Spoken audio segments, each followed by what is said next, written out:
매일 성경과 함께하는 오늘의 큐티 시간입니다.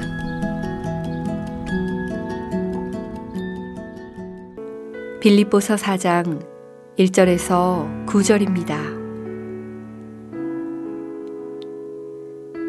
그러므로 나의 사랑하고 사모하는 형제들, 나의 기쁨이요 면류관인 사랑하는 자들아, 이와 같이 주 안에 서라.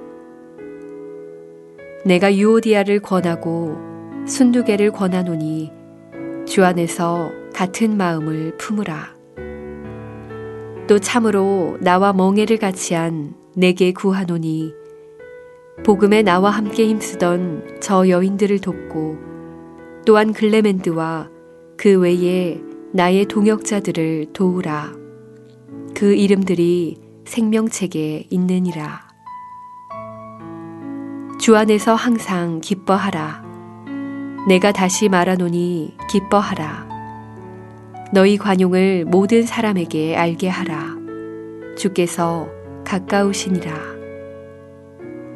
아무것도 염려하지 말고 다만 모든 일에 기도와 간구로 너희 구할 것을 감사함으로 하나님께 아뢰라. 그리하면 모든 지각에 뛰어난 하나님의 평강이 그리스도 예수 안에서 너희 마음과 생각을 지키시리라.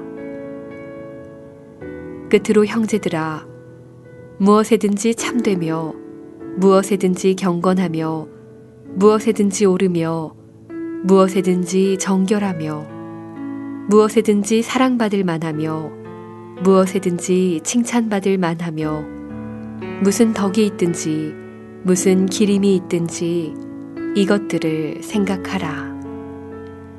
너희는 내게 배우고 받고 듣고 본 바를 행하라. 그리하면 평강의 하나님이 너희와 함께 계시리라. 오늘도 묵상하는 말씀을 통하여 하나님의 풍성한 은혜 누리시기를 소망합니다. 함께 살펴보고 있는 빌립보서 말씀이 이제 마지막을 향하고 있습니다. 빌립보서는 바울이 감옥에서 빌립보 교회로 작성하여 보냈던 편지로 신학적인 주제를 다루거나 변증을 위한 책이 아닌 성도의 실제적인 삶에 대해 다루고 있는 책입니다. 오늘은 그 마지막 부분인 빌립보서 4장의 전반부 본문을 함께 살펴보겠습니다. 오늘 본문은 빌립보서 전체를 통해 바울이 전하고자 하는 메시지를 권면의 형식으로 들려줍니다. 그 권면들의 구체적인 내용들은 본문 4절부터 9절까지의 내용입니다. 4절은 빌립보 교인들을 향해 주 안에서 항상 기쁨으로 살아가기를 권면합니다. 이어 5절은 신자된 빌립보 교인들이 교회 밖에 믿지 않는 사람들을 향하여 관용의 마음으로 다가가라고 권면합니다. 계속해서 6절과 7절은 이 모든 것을 위하여 하나님께 기도함의 중요성을 강조한 뒤 바울은 마지막으로 8절과 9절을 통해 모든 신자들의 생각이 기독교 가치를 따르는 생각으로 변화되는 것과 그 생각이 행동으로까지 이어지기를 강하게 권면합니다. 사실 이 본문의 흐름을 보면 저희들의 신앙생활과 비슷하다는 느낌을 받게 됩니다. 하나님께서 구원하신 은혜를 경험할 때 우리는 하나님 안에서 기뻐하게 됩니다. 그리고 그 기쁨을 하나님을 알지 못하는 사람들에게 전하고 또 그들을 사랑으로 대합니다. 그리고 이와 같은 삶을 살아가기 위해 하나님께 간절히 기도하며 하나님께서 생각과 행동의 변화를 이루어 주심을 경험하며 살아갑니다. 이처럼 이 모든 과정들이 저희 모두의 신앙생활과도 같지 않습니까? 그런데 이와 같은 신앙생활 가운데 저희들에게 찾아오는 질문이 한 가지 있습니다. 그것은 어떻게 바울이 권면하는 이와 같은 신앙의 모습이 될 수 있냐는 질문입니다. 오늘 바울이 권면한 것처럼 기쁨으로 살아가고 관용함으로 다른 이들을 대하고 하나님 앞에 간절히 기도하며 그 생각과 행함이 일치하는 인생을 어떻게 살아갈 수 있을까요? 그 신앙의 비밀을 오늘 본문 1절에서 발견할 수 있습니다. 오늘 본문 1절은 그러므로 나의 사랑하고 사모하는 형제들, 나의 기쁨이요 면류관인 사랑하는 자들아 이와 같이 주 안에 서라고 말합니다. 이 빌립보서 4장 1절 말씀은 사도 바울이 빌립보 교인들에게 유대 할례주의자들과 다른 삶을 살아가라고 권한 빌립보서 3장 1절부터 이어진 이야기의 결론을 말하고 있습니다. 바울은 이 모든 이야기의 결론을 주 안에 서라고 말씀합니다. 주 안에 서 있을 때 바울이 말한 기쁨으로 관용을 베풀며 기도와 행함이 충만한 삶을 살아갈 수 있다는 것입니다. 그렇다면 주 안에 서 있다는 의미는 또한 무엇일까요? 그것은 하나님과 함께 동행하는 삶을 의미합니다.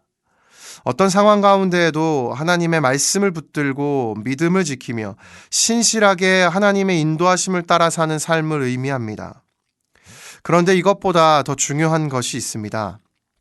그것은 주 안에 서다 하는 동사가 현재형으로 쓰였다는 사실입니다. 우리가 하나님과 동행하는 삶을 매일 살아야 한다는 것입니다. 하나님 말씀을 붙들고 묵상하기를 매일 해야 한다는 것입니다.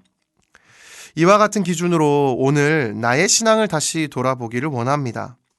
나의 신앙은 하나님이 필요한 때에만 하나님을 의지하는 신앙은 아닙니까? 정말 매일 주 안에 서는 신앙이 되고 있습니까? 오늘 본문은 매일 하나님 말씀을 의지하며 하나님 말씀으로 충만한 삶을 살아갈 때 바울이 권했던 기쁨이 충만한 삶을 살아갈 수 있다고 선포합니다. 그래서 바울은 이어지는 빌립보서 4장 13절에서 내게 능력 주시는 자 안에서 내가 모든 것을 할 수 있느니라 하고 말씀한 것입니다. 오늘을 살아가는 저희 모두가 이 말씀을 묵상하는 시간이 하나님 앞에 서는 시간이 되기를 소망합니다. 그리고 그 시간을 통하여 바울의 권면대로 저희들의 삶이 실제적인 변화를 경험하는 은혜 누리기를 소원합니다. 그리하여 주님 안에 거하며 하나님이 주시는 능력으로 저희들에게 주어진 삶을 담대하게 살아가는 저희 모두가 되기를 예수님의 이름으로 축복합니다. 기도하겠습니다. 살아계신 하나님 아버지, 오늘 말씀을 통하여 저희들의 신앙 가운데 결코 놓치지 말아야 하는 것 한 가지를 깨닫습니다. 그것은 매일 주 안에 서야 한다는 것입니다. 주 안에 서는 그 믿음의 고백이 끊어지지 않고 매일의 삶으로 이어짐으로 예수 그리스도를 더욱 닮아가는 인생으로 성숙하고 변화되는 은혜를 누리게 하여 주옵소서. 신실하게 일하실 하나님을 신뢰하며 이 모든 말씀 예수님의 이름으로 기도드립니다. 아멘.